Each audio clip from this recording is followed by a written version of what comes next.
Welcome to the Primo's Musings podcast.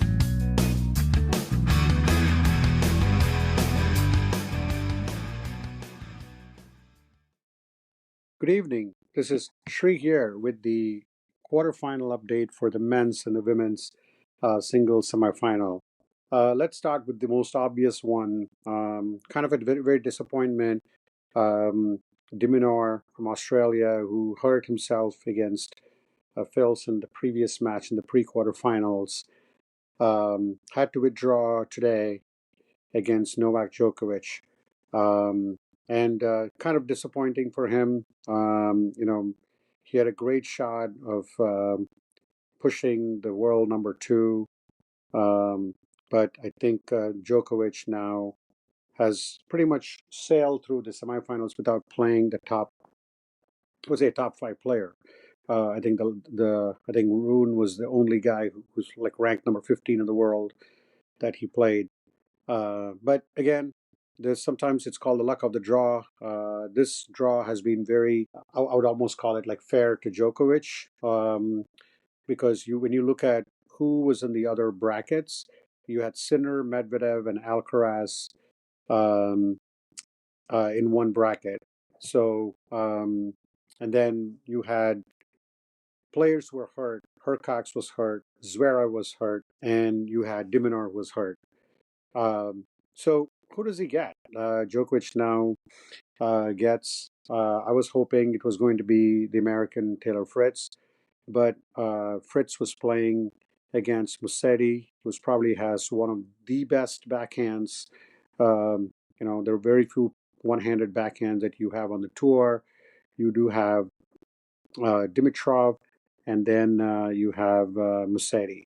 Um, when you look at what happened in this match, this seemed um, a very close match all the way through. Obviously, it went all the way to a five-setter, and Fritz won the first set, but it was not very convincing. When I looked at some of the stats there, I watched some of the highlights, but when I look at the stats, the first serve percentage for both the players wasn't great.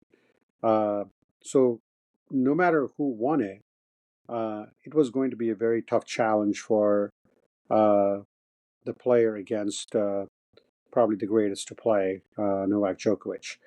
But let's get down to the match. I mean, this match had tremendous rallies, but there was this one point at the third set. Musetti, 30-15. It's like an amazing volley after a 20-shot rally. But again, this game was punctuated with each player kind of playing mostly from the baseline, which I found it very weak. Like when you looked at the number of approach net points that each of them did, um, there were not many. I mean, it was almost like they were playing on clay or hard courts. So that's something will not work against a player of um, Novak or even like Alcaraz caliber. So when you looked at it, I mean, Taylor Fritz had to come back. He won the first set, but lost the second and third sets. The fourth set, he played way better, got most of his first serves in, and uh, hit a great forehand to finish it. And this is what I was talking about. When you look at first serves in, Taylor Fritz had almost like 75% first serves in. That was the difference in the fourth set. But disappointing in the fifth set when Taylor Fritz um, lost the serve, um, but unfortunately could not hold on to break Musetti.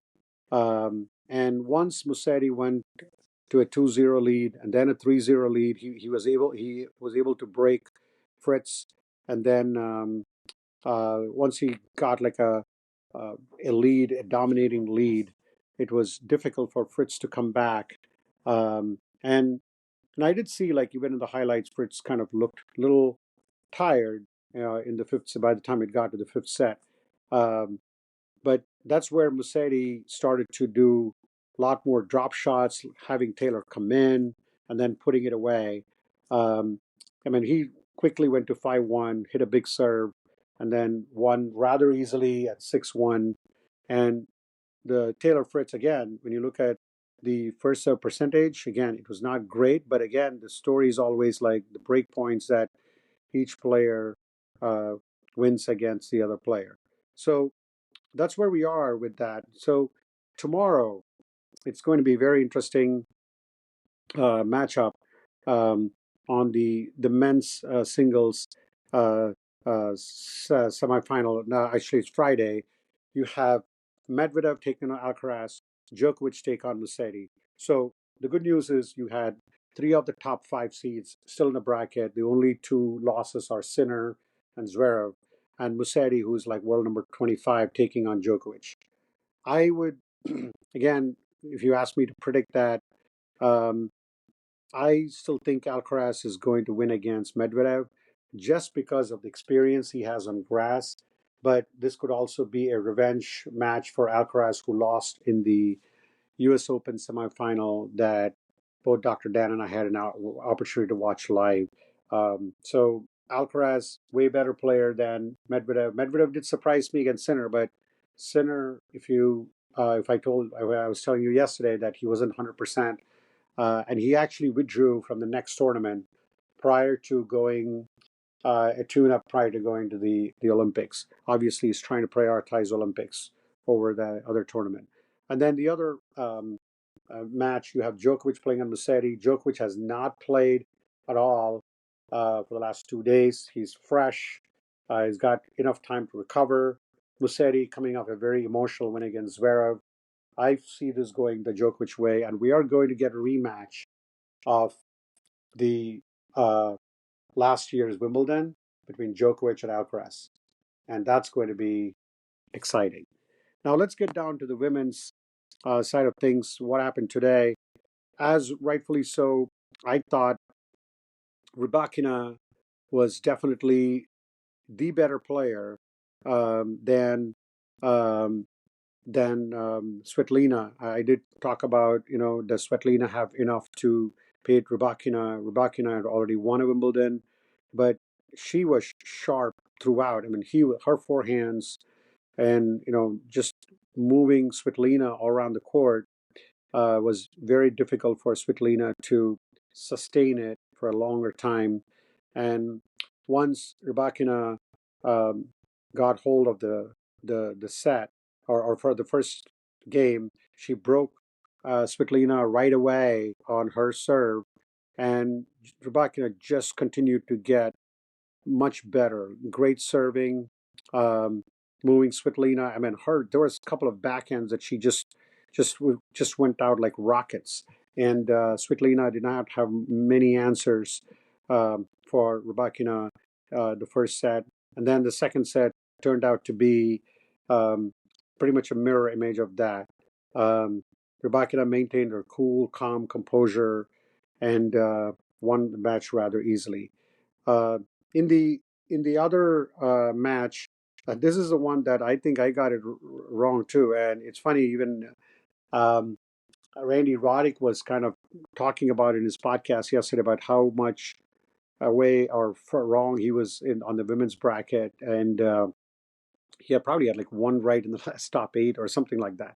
But anyway, today you had Krejcikova playing against Ostapenko.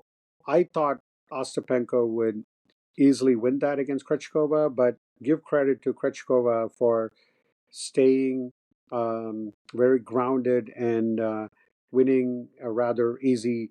Well, the first set was easy 6-4. The second set went to a tiebreaker, but didn't go to third set, and she won it. So that now she earns the right for tomorrow.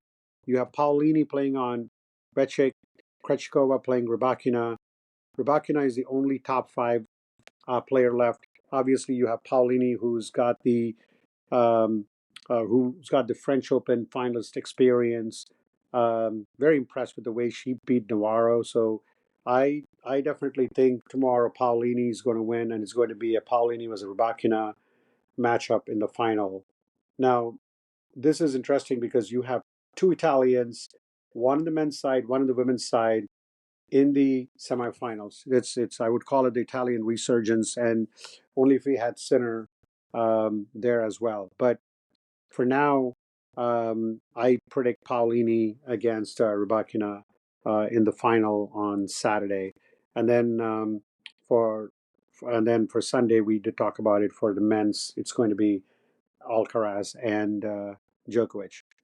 With that, we wrap up the quarterfinal um, recap for both the men's and women's on day two of that. Thank you again for listening and have a good night. Thank you for listening. Primo will be back soon.